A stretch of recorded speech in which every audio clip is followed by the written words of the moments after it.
The quiet panic. This is something you guys have been asking me to cover for months now. I've been putting it off because honestly, it freaks me out just thinking about it. But I finally gathered enough courage to share what happened to me last winter. And trust me, after hearing this story, you'll understand why I've been hesitant to talk about it. It was a typical Tuesday evening in January. I had just finished my shift at the local coffee shop where I work part-time while going to college. The place closes at 9, and by the time I finished cleaning up and locking everything down, it was already past 10. The parking lot was completely empty except for my beat-up Honda Civic sitting under the one flickering street light that actually worked.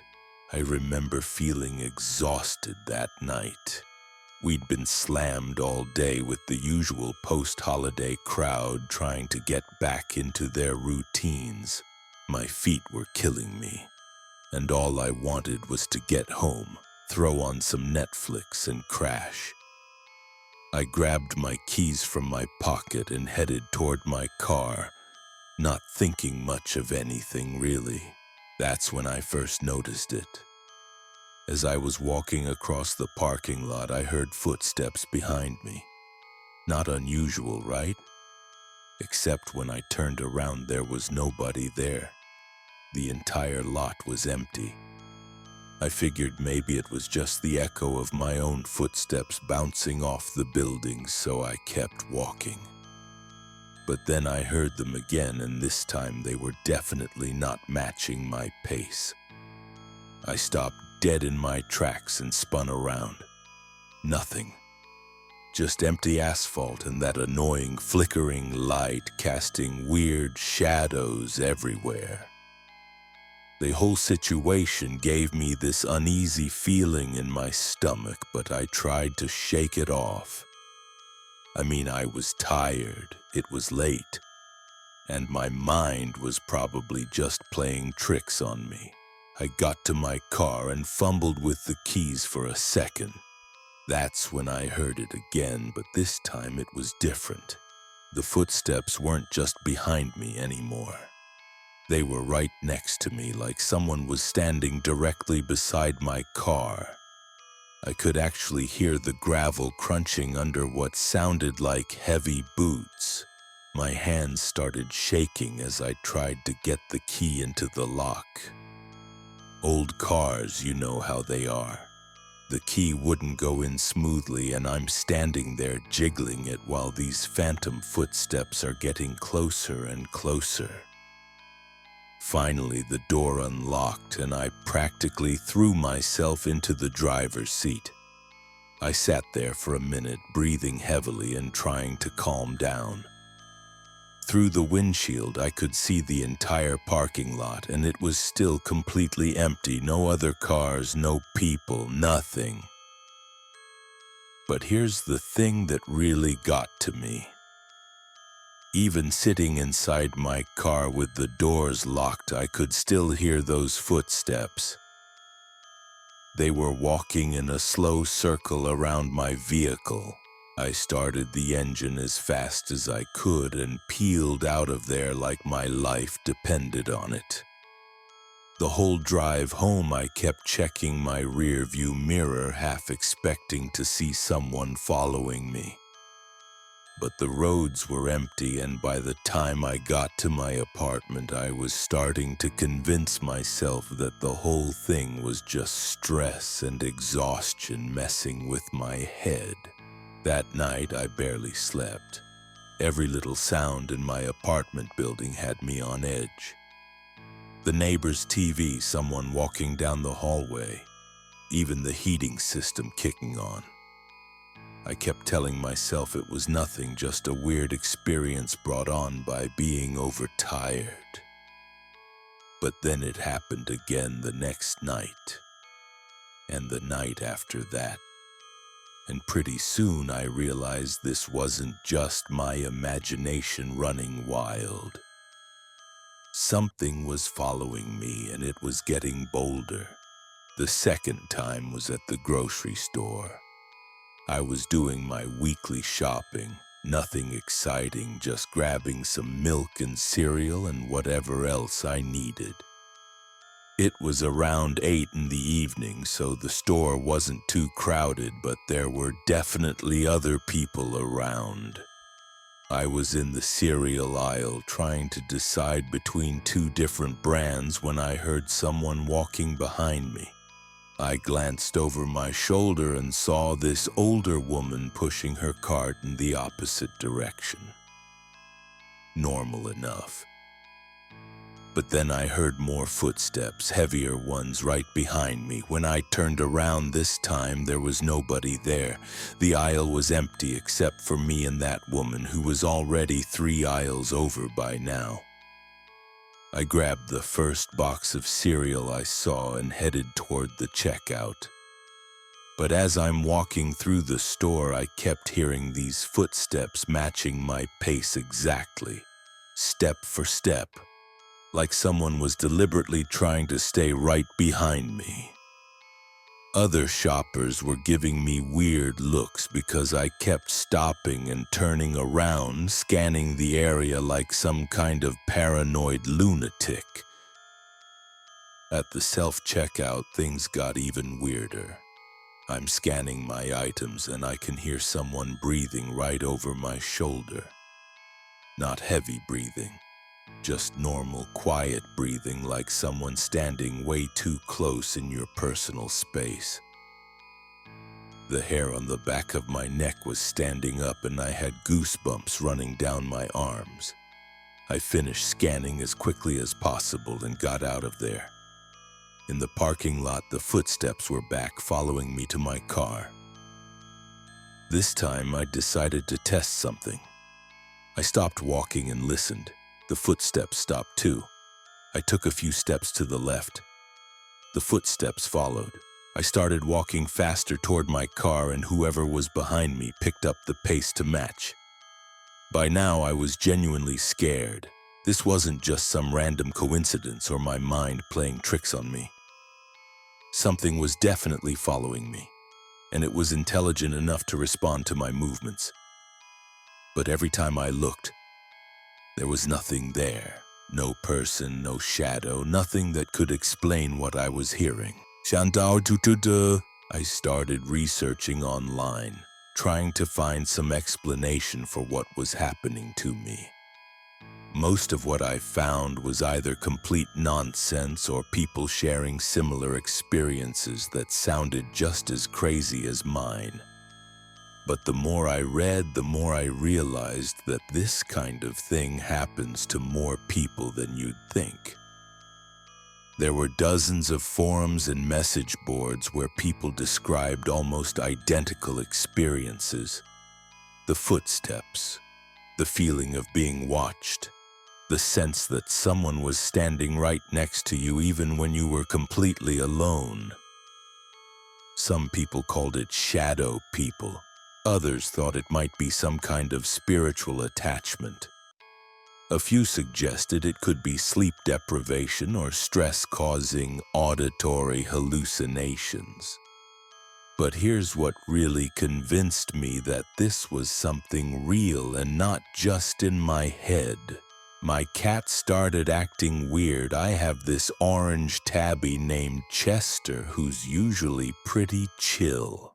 He spends most of his day sleeping on the couch or sitting by the window watching birds. But around the same time the footsteps started, Chester began behaving completely differently. He would sit in the middle of my living room and stare at empty space, his head moving back and forth like he was watching someone walk around. His ears would perk up, and sometimes he'd even hiss at nothing. Animals are supposed to be sensitive to things we can't see, right? Well, Chester was definitely seeing or sensing something that I couldn't. One night I was sitting on my couch watching TV when Chester suddenly jumped up and ran to the front door. He started meowing and scratching at it like someone was on the other side trying to get in. But when I looked through the peephole, the hallway was empty. I opened the door just to be sure, and there was nobody there. Chester ran out into the hallway and started sniffing around like he was following a scent trail. That's when I knew for certain that whatever was happening to me, it wasn't just psychological. Chester was reacting to the same presence that I'd been sensing for weeks. Something invisible was following me around, and now it was coming into my apartment. The footsteps were getting more frequent too. What started as an occasional occurrence at work or the store was now happening almost daily. I'd hear them in the hallway outside my apartment, in the stairwell when I was coming home, even sometimes inside my own living room late at night. The breaking point came about 2 months after this whole nightmare started. I was getting ready for bed, brushing my teeth in my bathroom, when I heard Chester start yowling from the living room. Not his normal meow, but this deep, guttural sound like he was genuinely terrified of something. I spit out my toothpaste and ran to see what was wrong. Chester was pressed against the wall near my front door, his fur standing on end, staring at the center of the room. His pupils were huge, and he was making this low growling noise I'd never heard from him before. I followed his gaze, and that's when I saw it. Not clearly, but enough to know that something was definitely there. It looked like a distortion in the air, kind of like heat waves rising off hot pavement in the summer. The outline of a person, but completely transparent. I could see through it to the wall behind, but there was definitely a human-shaped presence standing in my living room. My blood went cold, and I felt this overwhelming sense of dread wash over me. The shape didn't move for what felt like forever. Chester and I both just stood there, frozen, staring at this thing. Then slowly, very slowly, it started walking toward my bedroom. I could hear those same heavy footsteps I'd been hearing for months, but now I could actually see what was making them. Sort of. I grabbed Chester and locked us both in the bathroom. I know it sounds ridiculous, but I didn't know what else to do. I called my best friend Sarah at like midnight, completely panicked, trying to explain what was happening. She thought I was having some kind of mental breakdown, which honestly I was starting to wonder about myself. Sarah drove over and spent the night on my couch. She didn't see or hear anything unusual, but Chester refused to leave the bathroom the entire time she was there. The next morning, she convinced me to talk to someone about what I'd been experiencing. Not a therapist, but her uncle, who's really into paranormal stuff. His name was Frank. And when I described everything to him, he didn't look at me like I was crazy. He just nodded and asked very specific questions about the timeline, the locations, and how the presence behaved. Turns out he dealt with similar cases before. He called it an attachment, something that latches onto a person for reasons nobody really understands. Frank explained that these entities feed off attention and fear. The more scared I got, the stronger it became. That's why it was getting bolder and more visible over time. He suggested I try ignoring it completely, which sounded impossible given how terrifying the whole situation was. But he also gave me some other options that I was desperate enough to try. He taught me this technique where you basically command the presence to leave. You have to be firm and show no fear, which is easier said than done when there's an invisible person following you around. But Frank insisted that most of these things are actually pretty weak and will back down if you stand up to them directly.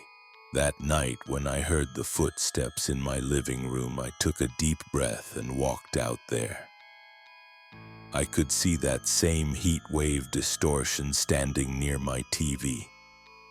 My heart was pounding so hard I thought it might explode, but I looked right at it and said in the strongest voice I could manage, "You're not welcome here. You need to leave right now and never come back." The air in the room got really cold, and I felt this pressure in my ears like when you're on an airplane. The shape seemed to get darker for a second, more solid, and I thought maybe I'd made a huge mistake. But then it just faded away and the room went back to normal temperature. I didn't hear the footsteps for 3 days after that. I was starting to think maybe Frank's advice had worked, that I'd successfully gotten rid of whatever was following me. But on the 4th night they came back, and this time they were different.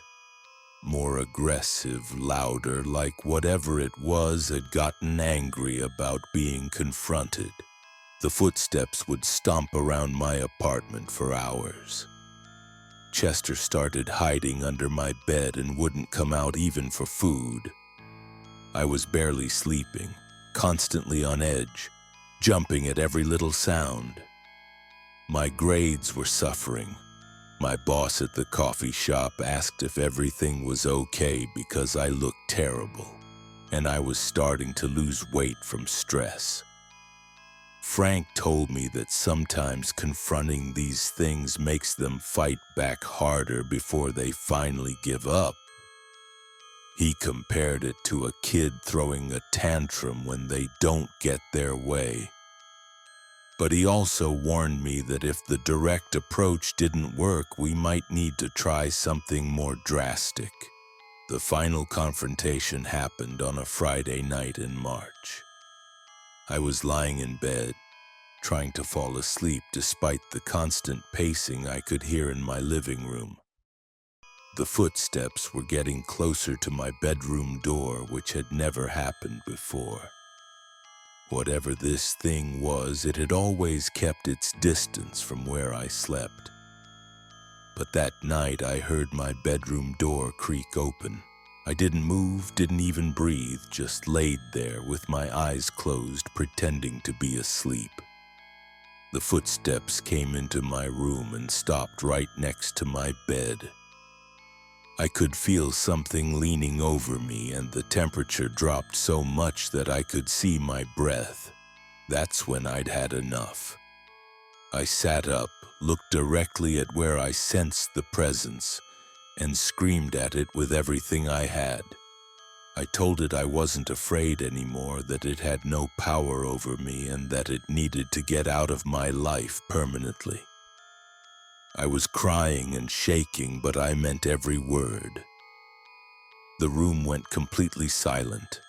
Not just quiet, but that weird kind of silence where even the ambient sounds disappear. Then I heard what sounded like footsteps walking away from my bed, out of my room and toward my front door. I heard the door open and close, even though I knew I'd locked it before going to bed. And that was it. I never heard the footsteps again. Chester came out from under the bed the next morning and went back to his normal lazy cat behavior. The oppressive feeling that had been hanging over my apartment for months was just gone. I still don't know what that thing was or why it chose to follow me. Frank thinks it might have been attracted to stress from school and work, or maybe it was just random bad luck. But whatever it was, standing up to it was the only thing that made it go away. If something like this ever happens to you, don't ignore it and hope it goes away on its own. These things seem to get stronger when you're scared and passive. Sometimes you have to face the invisible monsters head on, even when every instinct tells you to run and hide.